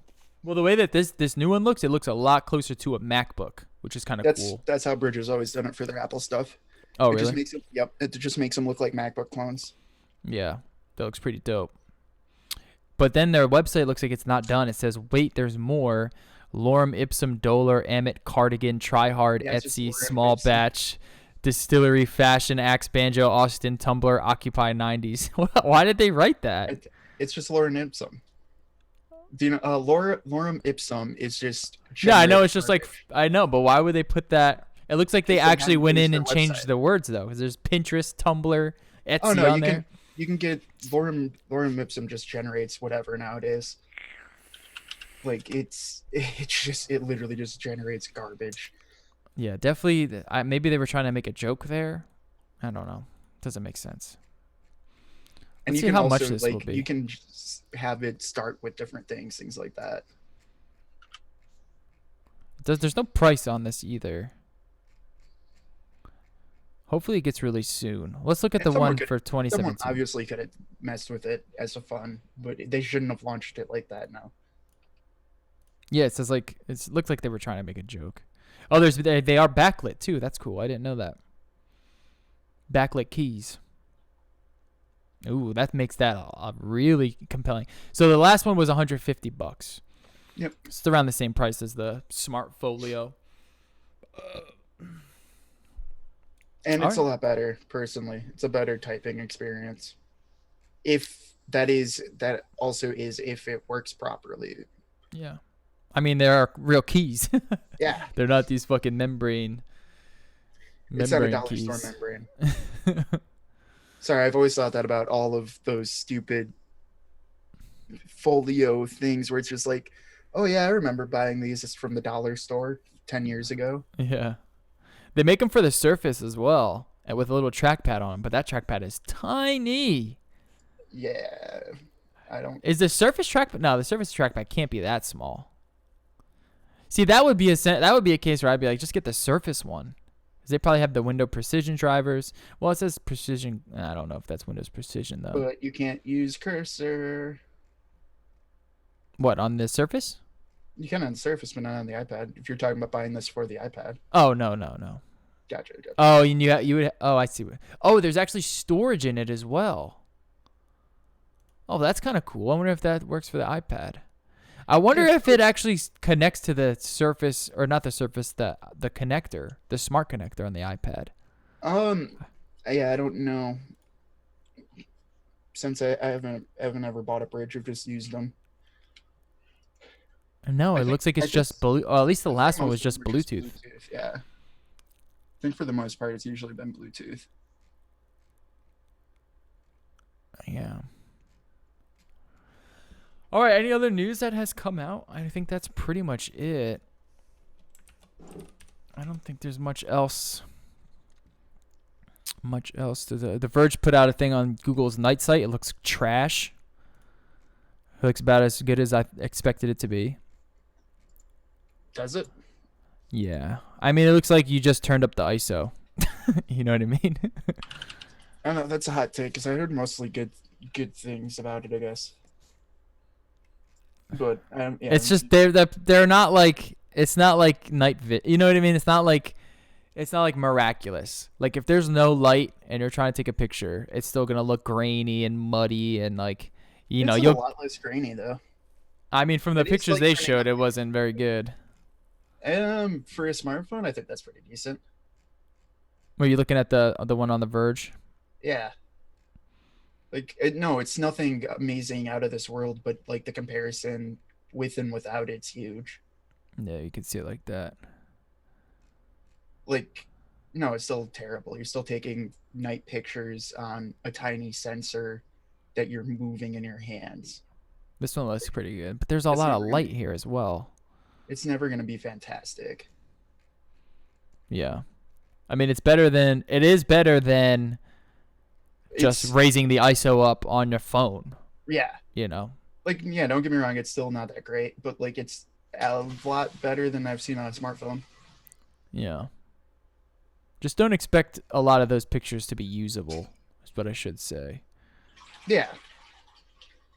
I think that's more. The one with the skateboard looks pretty good, but it's like, it looks like there's a lot of light there. Oh, I got a call. Sorry.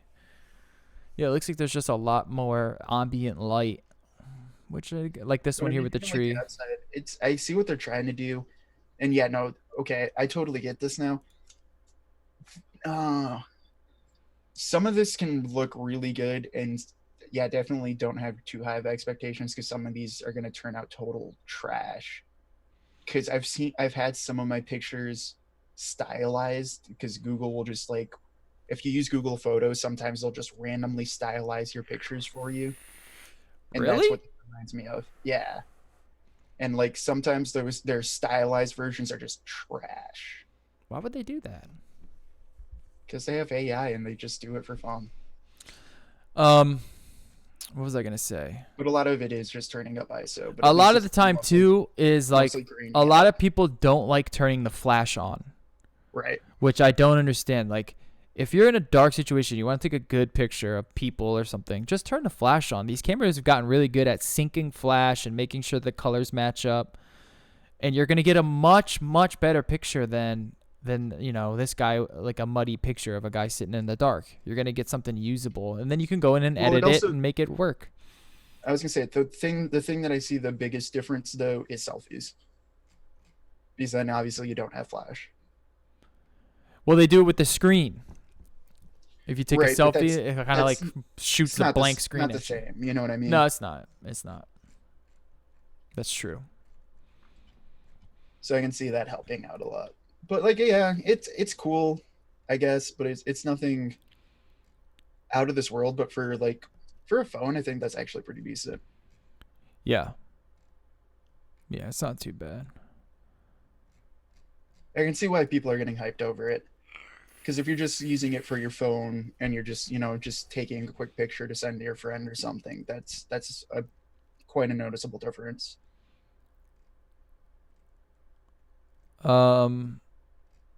Oh my God! Essential quietly launches a $150 headphone jack accessory. Are you serious? Oh my God! Look at this stupid thing. Essential, just die already. Thanks, Sandy Rubin. Just fucking die already. It literally snaps onto the phone. Oh Lord. And it's $150. It's $150 for a dongle. But it's I repeat, yes. it's more than It's a giant magnet. it's more than these headphones, and these are audiophile level headphones, and it's just a dongle and a magnet. And it's a big magnet. Is there like a DAC in it? Like, is it do anything other than just pass the audio through? High resolution ESS Saber DAC. Oh, okay, it does have it says audiophile grade amp that can drive audiophile grade amp. So it does drive. It is a DAC. Okay, I thought it was just a dongle. I'm sorry. But it is a even still, DAC. it's huge. It's like, huge. Like, bruh. But that's kind of fucking You cool. better be using it. Yeah, that's one like you better really care about audio. Yeah. 'Cause you're not slapping this on for YouTube videos. No. This is like if you are listening to, a mastered version of an album and you're a big headphone guy and you have the essential phone, which is like 5 people, then maybe you'll buy this. But I do like the idea, like, give me a DAC for my iPhone. I could slap it on the bottom and then boom, put my headphones in. I like that. If it was more elegantly designed, I could get around with it. But like, it's just like, it's also the positioning of it. Like, that's terrible. Like, you have to take off your case now to like slap on a giant pop socket sized magnet to then put a headphone jack into it. At that point, if you care this much about audio, chances are you already have a better audio setup. Yeah. That you're just gonna rock anyway. Yeah. Yeah, there's a lot of portable DACs out there that do a great job. Yeah. Like, just go buy a Dragonfly for $100 or whatever. Like, yeah, exactly. What else, man? Oh, yes, I want to talk about this as well. Moment Lenses releases their new 80 or 58 millimeter. Dude? God. What? Sorry, the DAC? I don't know. Because that's where those connectors are, I think, right? It is, I guess, but I never realized they even has connectors because that's how much attention I paid to this phone. Yeah, that's where those stupid connectors are. They're off. Like, no, why is it not on the bottom? Like, just put it on the bottom. Put it on, like, it's just. Well, oh my god. Yeah, I mean, you're talking about the essential phone. Come on. I literally haven't ever seen. I literally haven't ever seen one. No. I haven't seen them in stores. I haven't seen them in the street. I've seen one in a Sprint store. Oh wow. That's more. That's a while ago. That's more than what I've seen. All right. Well, Moment makes lenses for smartphones. They released their 58 millimeter telephoto lens for cameras. Their second gen tele lens. You can get it for the XS, XR, and Pixel 3. It's $100, and they did a little video on it. This fucking lens looks awesome, man. These are terrible photos, though. I need to find their actual thing, but I mean, it literally looks like a 50 millimeter lens on a camera. They did such a great job. Moment makes the best aftermarket lenses. Oh shit, the best aftermarket lenses for smartphones. They're a little pricey, but you're getting like actual glass. You're getting actual aluminum hardware. You're getting a case that goes on the phone and is meant to go on a phone as thin as possible with a little kind of like a little screw-on adapter. So whenever you want to put on a lens, it just pops right on. You screw it on, you're good to go. So it's not like a clip-on thing. It's not like it's a case and a thing. It goes right on there. And here's the video that they showed. Some of these pictures just looked insane. They're using the Pixel 3, and this is where I was like, damn, the Pixel 3 takes amazing photos when you slap on the right glass, you're in bright light, and you have like a good, talented photographer behind it. Some of these photos are just, I mean, I can't, like, look at this one here. These fucking pop-ups, dude. I'm going to go nuts. I mean, that is a photo that if someone took that, you would be like, oh, yeah, that's obviously, done on a DSLR. And then there's this one. There's some of these other ones. They have like, this is a 50 millimeter lens. This is the lens to get for any sort of Instagram influencer. And this thing is awesome, man. I really want to pick one up. I've been holding off on getting Moment lenses because they are pricey, and I kind of wanted to wait for my new phone to come in. But now that I got it and I saw this, I think I'm going to get this one and their wide angle lens and just have the time of my life. And I expect the same kind of quality in video as well. It's just really, really nice photos. But yeah, dude, I saw these and I'm like, the Pixel it makes the Pixel so enticing to me. The camera on it's really good. Yeah, some of these photos are just insane. Look at this one here with the girl. It's like a black and white photo, and she's got like a shawl on her head. I mean, that photo looks nuts. Yeah. Also check Discord. Because I didn't realize I have night sight now too, apparently. Oh, do you? Did you take a picture? That's what I did. That's what I'm telling you to check. All right, now take one without it. I want to see one without. So this is Jerry's night sight picture. And this is on a Pixel 1. Though. Don't mind his messy desk. This is on a Pixel 1, which is a different camera from the Pixel 2. Oh, yeah. Okay. Yeah. But, I mean, still for its day, good camera.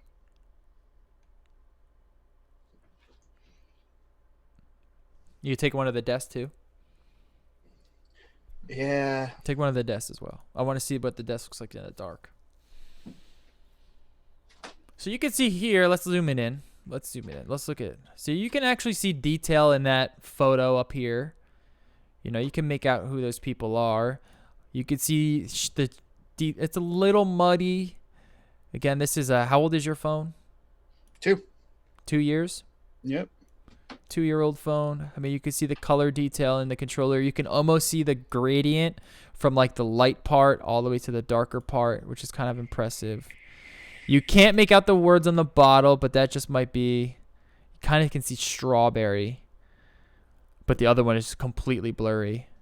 But that's kind of cool. It looks like it looks like the software tried to sharpen the text. I don't know if you can notice that. I don't know if you can notice that, Jerry, but if you zoom in and you look at the text on your juice bottles, it looks like it tried to just sharpen that text right there, but then it just kind of couldn't do it on those other areas of the text. Yeah, it looks like it says strawberry kiwi and then maybe a date on the bottom. What picture are you looking at? I'm looking at the one you just sent me. Oh, sorry. I'm looking at the wrong one. I was like, yeah, I'm like. Oh, I'm looking at the wrong one. I'm looking at literally someone just sent me a photo of their desk setup. Oh, yeah. And I thought that was you. All right, so this sorry. You're like, what the this is Jerry's face. All right, now take one without the night sight. Let's see what it looks like without the night sight. This is Jerry's face with night sight. This is a much better photo than the one that someone just sent me. There we go. This is without the night sight? Yep. Oh, we can see like some actual color going on. A little bit more beard detail. But the desk, there's not a huge difference. No, because the dude sent me a picture of his desk, so I thought that was you. Yeah. No.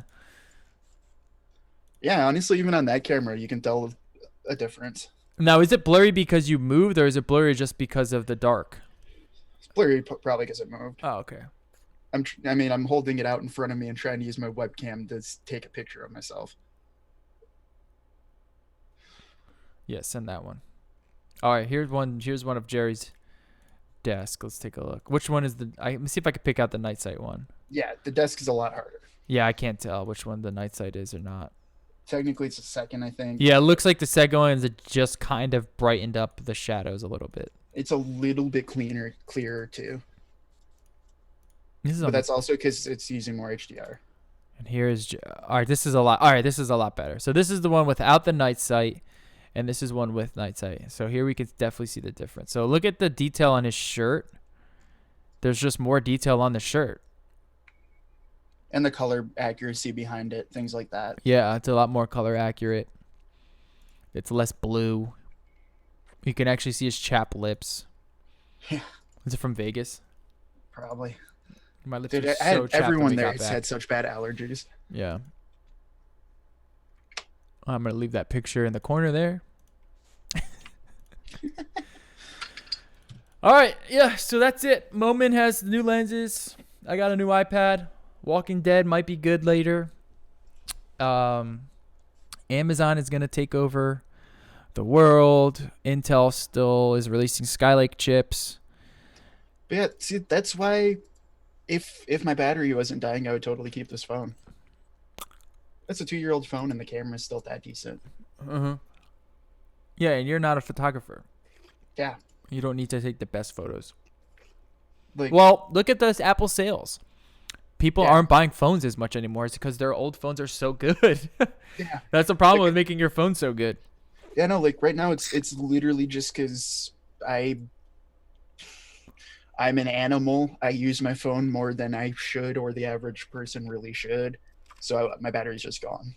Yeah. Like that was the other downside of that whole Vegas adventure. That's also a different battery tech, I believe.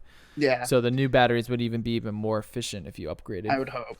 Because that on Sunday, that was also what made that whole walk and trip hell. I had to charge my phone 3 times. Oh, your battery's that bad? Yeah. So you charged it. You said you charged it before you left. Right. I charged. So that was first. I charged it completely to full before I left. Then it was almost dead trying to get the Uber the first time. and I had to sit there for 40 minutes charging it up till about 80%, then keep going on my trek and doing it when I got to the airport. Yeah, you need a new phone, dude. Yeah, like no, I've destroyed my battery that bad, Yeah, it's time to get a new phone for sure. which like otherwise I wouldn't.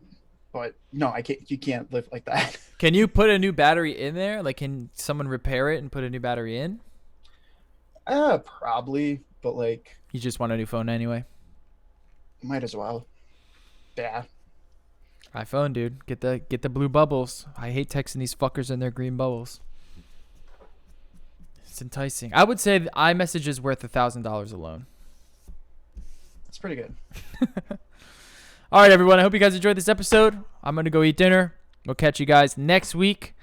Jerry might have a video coming up. I have a couple of videos that I want to be doing as well. So just keep an eye up on the channel. Make sure you follow us on Instagram. Stay updated on what we're doing on Twitter as well. And our website, nolife.digital.